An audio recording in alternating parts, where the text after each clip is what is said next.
राधे राधे मेरे प्यारे भाइयों बहनों माताओं व बंधुओं, संस्कार की बातें चैनल में आपका स्वागत है। बंधुओं, आज शुक्रवार के दिन मैं आपके लिए लेकर आई हूँ महालक्ष्मी की कथा। बंधुओं, शुक्रवार को महालक्ष्मी की कथा सुनने मात्र से महालक्ष्मी का घर में स्थायी वास होता है। बंधुओं, यदि आप महालक्ष्मी को मनाना चाहती हैं, आप चाहते हैं कि महालक्ष्मी का आपके घर में स्थायी वास रहे, तो बंधुओं रोजाना महालक्ष्मी की एक माला अवश्य करें। ओम श्रीम श्री नमः। बंधुओं, यदि आप रोजाना महालक्ष्मी की इस माला को करते हैं और महालक्ष्मी की इस कथा को शुक्रवार को सुनते हैं, तो महालक्ष्मी आपके घर में स्थायी वास करेंगी। बंधुओं, आप भी धनवान बनते चले जाएंगे। बंधुओं, जो आपने माला करनी है वह भी पूर्ण विश्वास के साथ करें, और जो कथा सुननी है वह भी पूर्ण विश्वास के साथ ही सुने। बंधुओं, यदि आपने हमारे चैनल को अब तक सब्सक्राइब नहीं किया तो जरूर करें और बेल आइकन दबाना ना भूलें, ताकि आपको हमारी आने वाली सभी वीडियोस की जानकारी सबसे पहले हो सके। बंधुओं, वीडियो को पूरी सुनने के बाद कमेंट बॉक्स में जय मां महालक्ष्मी जरूर लिखें। बोलो महालक्ष्मी माता की जय हो। श्री सूत जी कहते हैं, सब पातकों का नाश करने वाले जटा तीर्थ में स्नान करके विशुद्ध चित्त वाला पुरुष लक्ष्मी तीर्थ को जाए। जो जो कामना मन में रखकर मनुष्य लक्ष्मी तीर्थ में स्नान करता है वह सब प्राप्त कर लेता है। लक्ष्मी तीर्थ बड़ा भारी दरिद्रता की शांति करने वाला, महान धन धान्य की समृद्धि देने वाला, बड़े बड़े दुखों का नाश करने वाला, महान वैभव को बढ़ाने वाला है। वह स्वर्ग और मोक्ष देने वाला, महान ऋण से छुटकारा दिलाने वाला, श्रेष्ठ पुत्र प्रदान करने वाला है। ब्राह्मणों, इस प्रकार यह लक्ष्मी तीर्थ का महात्म बतलाया गया है। इस तीर्थ में स्नान करने के बाद अग्नि तीर्थ को जाए, वह महापुण्य में और महापातकों का विनाशक है। पूर्व काल में रावण को उसकी सेना सहित मारकर विभीषण को लंका का राजा बनाकर दशरथ नंदन श्री रामचंद्र जी जब सीता और लक्ष्मण के साथ सेतु मार्ग से गंधमादन पर्वत पर आए, तब लक्ष्मी तीर्थ के किनारे ठहरकर उन्होंने देवताओं, ऋषियों और पितरों के समीप वहां अग्निदेव का आवाहन किया। तब लक्ष्मी तीर्थ से कुछ दूर पर अग्निदेव महासागर से ऊपर उठे और मानव रूपधारी श्री रघुनाथ जी को देखकर इस प्रकार बोले, राम, राक्षसों को भय देने वाले महाबाहु श्री राम, आपने जो रावण का वध किया है वह जानकी जी के पातिव्रत्य धर्म के बल से ही संभव हुआ है। यह बात सत्य है, सत्य है, सत्य है। ये साक्षात जगन माता लक्ष्मी है। इन्होंने लीला के लिए मानव शरीर धारण किया। जब आप देव शरीर में स्थित होते हैं तब ये भी दिव्य देह से आपकी सेवा करती हैं। आपने मानव शरीर धारण किया है, इसलिए ये भी मानव कन्या के रूप में प्रकट हुई हैं। आप भगवान विष्णु के शरीर के अनुरूप ही ये भी शरीर धारण कर लेती हैं। जगत स्वामिन देवादिदेव जनार्दन, आप जब जब अवतार धारण करते हैं तब तब ये आपकी सहायिका होती हैं। जब आप भृगुनंदन परशुराम के रूप में अवतीर्ण हुए थे तब ये धरणी नाम से प्रकट हुई थी।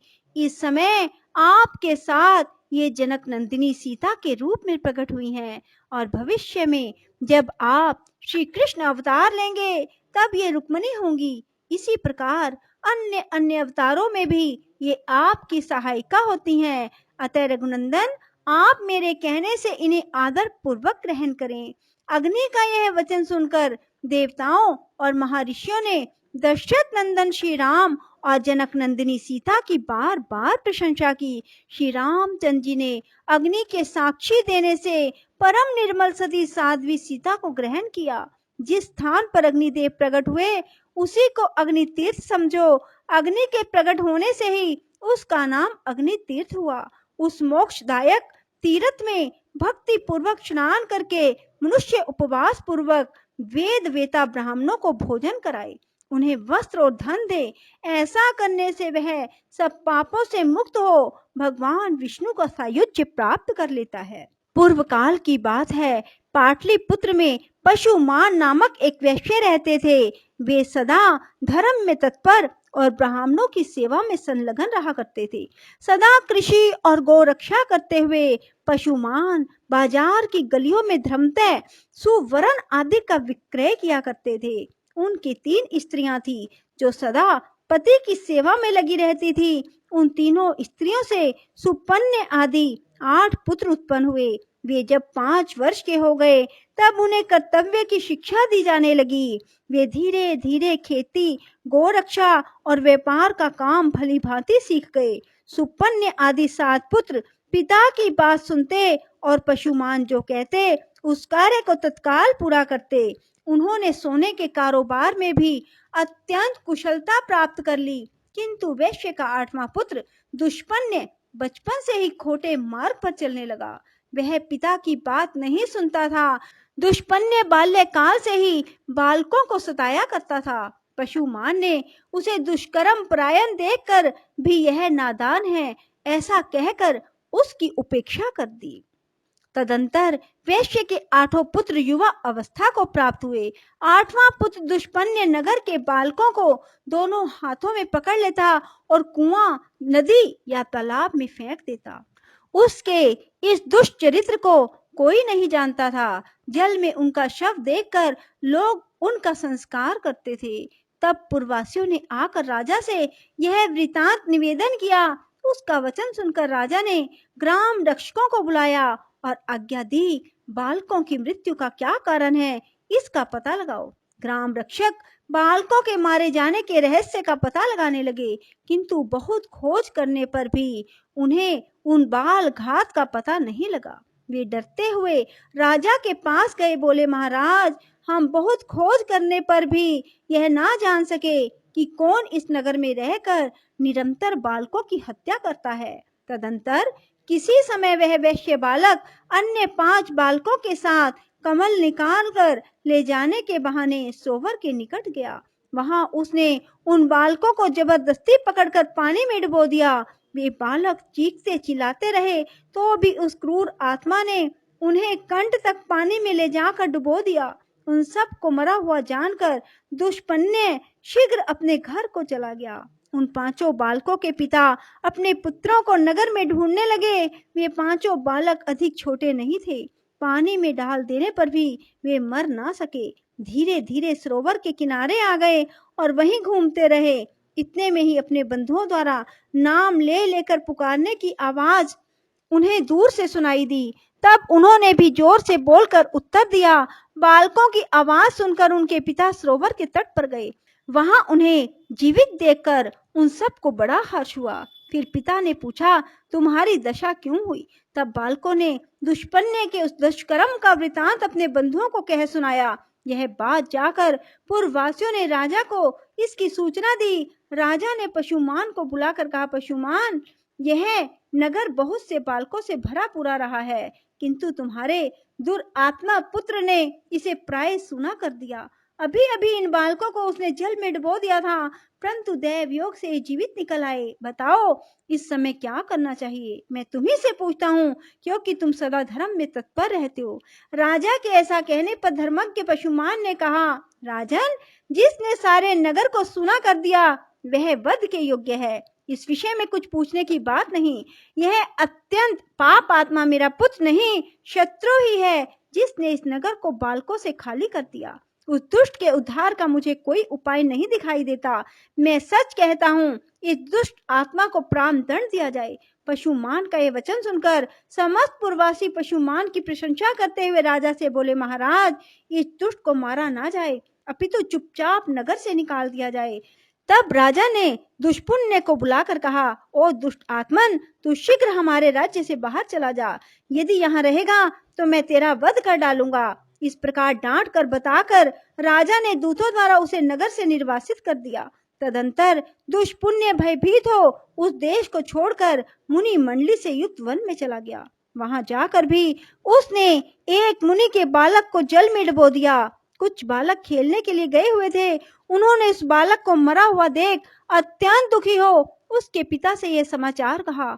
तब उक्त शवा ने बालकों से अपने पुत्र के मारे जाने का समाचार सुनकर तप के प्रभाव से दुष्पुण्य के चरित्र को जान लिया और उसे शाप देते हुए कहा, अरे तूने मेरे पुत्र को पानी में फेंक कर मार डाला है, इसलिए तेरी मृत्यु भी जल में ही डूबने से होगी। मरने के बाद तू दीर्घ काल तक पिशाच बना रहेगा। यह शाप सुनकर दुष्पुण्य को बड़ा दुख हुआ। वह उस वन को छोड़कर सिंह आदि क्रूर जंतुओं से युक्त दूसरे भयंकर वन में चला गया। वहां बड़े जोर की वर्षा और आंधी चलने लगी। दुष्पुण्य ने देखा एक मरे हुए हाथी का सूखा कंकाल पड़ा है। उस समय आंधी और प्रचंड वर्षा के कष्ट को ना सह सकने के कारण वह उस हाथी के पेट की गुफा में घुस गया। फिर बड़ी भारी वर्षा हुई। जल का महान प्रवाह हाथी के पेट में भी भर गया। हाथी का शव उस महाप्रवाह में बहते बहते समुद्र में चला गया। दुष्पुण्य उस जल में डूबकर क्षण भर में प्राणहीन हो गया।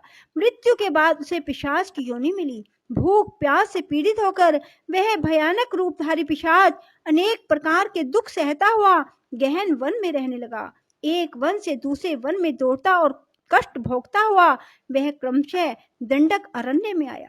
वहां उसने उच्च स्वर से पुकार लगाई, हे तपस्वी महात्माओं, आप लोग बड़े कृपालु और सब प्राणियों के हित में तत्पर रहने वाले हैं।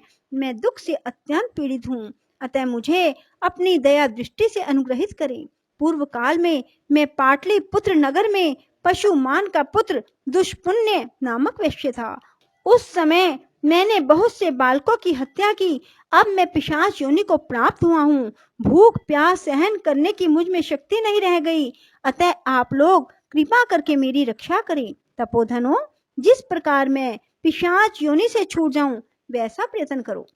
पिशाच का यह वचन सुनकर तपस्वी मुनियों ने महर्षि अगस्त्य जी से कहा, भगवान, इस पिशाच के उद्धार का कोई उपाय बताओ।